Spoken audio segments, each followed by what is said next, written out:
It's the Flow Friday Night Sports Show back in action again. Of course, if you're listening to the replay on Saturday morning, good morning to you as well, in between 8 a.m. and 10 a.m. every Saturday.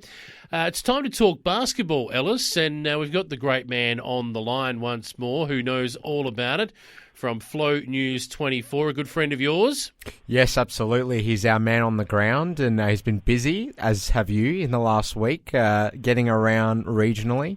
But, plenty going on in basketball at both a domestic and abroad as well level. So, it'd be lovely to get in touch with Dan right now. Dan Crouch from Flow News 24. He's back in action. How are you, mate? I'm very well. Thanks for having me, fellas. It's good to be back on the show. Good to be back together again, and of course I've been off to regional SA, as have yourself, down, I reckon, Kangaroo Island last week. Yeah, that's right. Yeah, quick little getaway, so it was nice, but good to be back, and it was good to time the getaway with the NBA All-Star break, so I didn't miss too many basketball games. No, that is true. I think Ellis, when spoke to Dan last week, he said he was on the beach there at KI, surrounded by kangaroos, wallabies, and a few other creatures of the beach. So I think in a little bit of darkness, were you getting a little bit worried about getting eaten or something like that, attacked? Just about. There were a few noises outside the tent at night, but I think luckily they were just some friendly little wallabies. Shadow cats and drop bears there on KI, Ellis. So. I recall being in KI as a very young man, and a lot of millipede infestation. Really? In our rental, yeah. Okay. So I wonder whether Danilos had to fight off a few nasties during the night, but no nasties in the NBA All-Stars, Dan. We had Team LeBron getting up over Team Durant. What caught your eye over this spectacle? Well, Team LeBron, he's now 4-0 in All-Star games when he's been the captain, picking the team. So little glimpse into maybe LeBron's future as a general manager there. But, he's great at picking teams and great in winning games. But, obviously it wasn't the most intense All-Star game, being, just the nature of the event, especially compared to last year's major intense game in the wake of Kobe Bryant's death. Just wasn't the same this year, but entertaining nevertheless. And Giannis Antetokounmpo came away with the MVP. He had a great game, barely missed a shot. I'm not sure if he even did miss a shot in the end, but it was just great to see. You had a lot of players mic'd up, and you can really see that they're all having a great time, and it's a great glimpse into what a brotherhood the league is. It's not the 80s anymore where there's these rivalries where dudes genuinely dislike each other. It's a real brotherhood now. The guys are all friends off the court, and it's a great glimpse into that and a great opportunity to see all the best players in the world on the same basketball court. Great stuff. I just want to ask, before we get into the thick of things, the All-Star concept, for those of us that aren't really in tune with the weekly happenings in basketball, is this really alive and well in the States over there, Dan? And has it got many more years of life left? Yeah, it does. The game itself can be a bit up and down. As I said, last year was probably the best All-Star game that's ever been played, and then this year it goes back to being no defense whatsoever, and a bunch of guys whose bodies are there, but their minds aren't really there.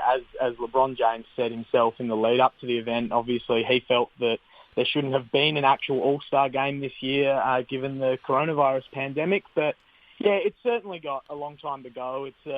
It's a beloved event, and fans really just need to accept it for what it is, rather than hoping for an amazing basketball game each year. And this year it was a bit different, with rather than having all the events over the course of a whole weekend, everything took place in the one day. So we had the All-Star game, the slam dunk contest, the three-point shootout, the skills challenge, and the rookie game, all taking place on the same day. So it was a super busy day, a lot going on.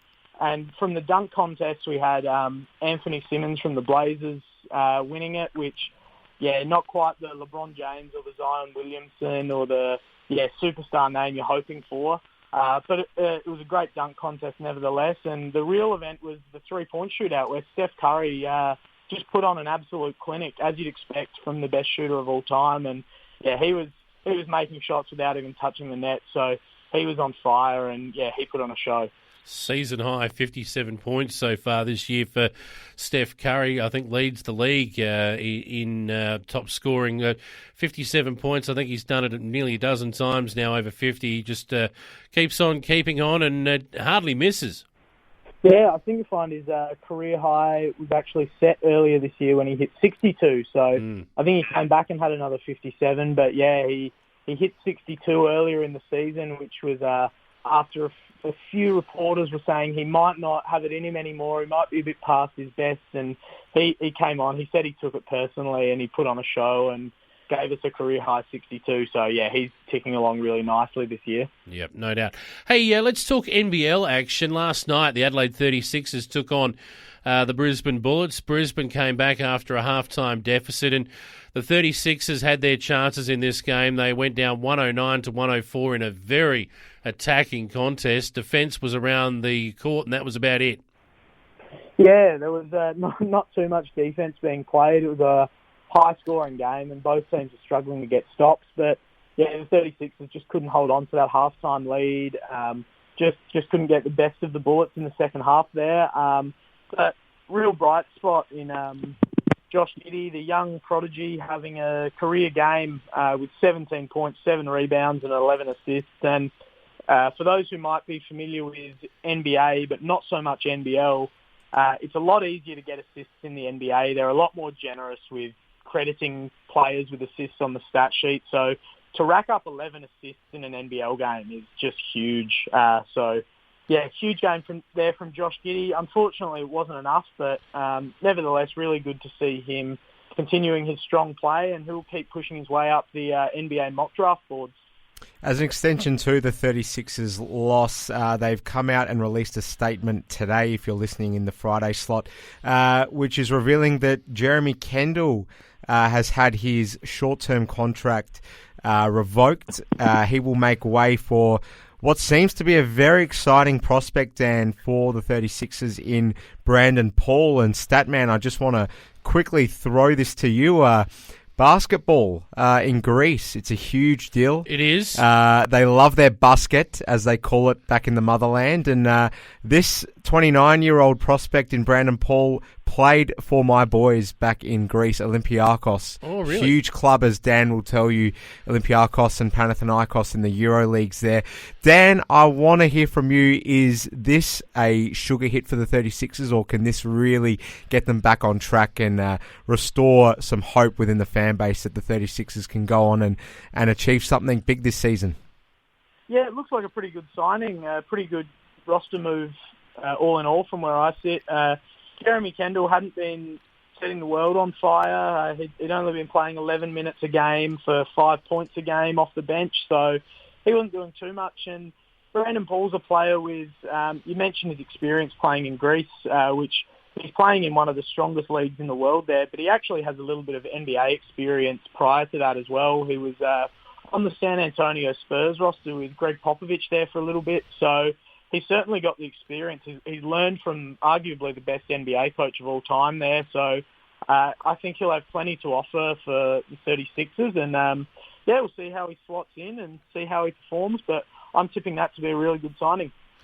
Absolutely. We'll see how they go, but they've got a lot of ground to make up, the 36ers, because they're way back in the standings at the moment, back down into 6th position on the ladder, a couple of games out of finals contention at the moment. It was a huge game, that one against the Bullets. The other thing the 36ers got to deal with is a pretty ordinary differential, so they're the worst performed team in the league when it comes to differential at the moment, minus 96 points. But the Bullets, they're up into 4th spot now, and are they the Smokies, Dan, of the competition?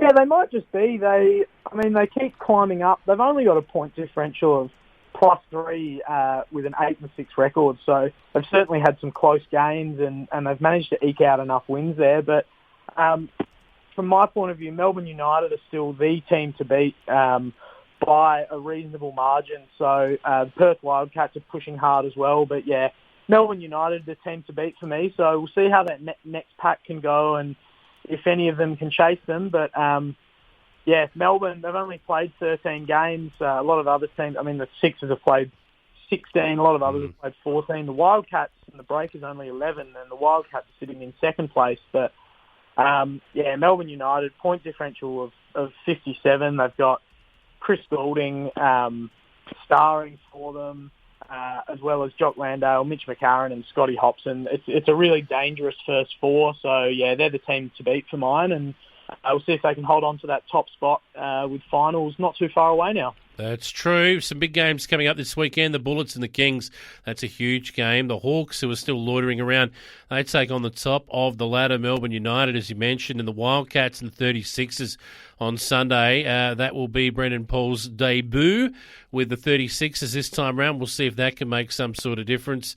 And the Breakers will take on the South East Melbourne Phoenix, who actually beat Melbourne United on Wednesday night in overtime. So it's a pretty exciting comp at the moment, the NBL, very even and a little bit all over the place.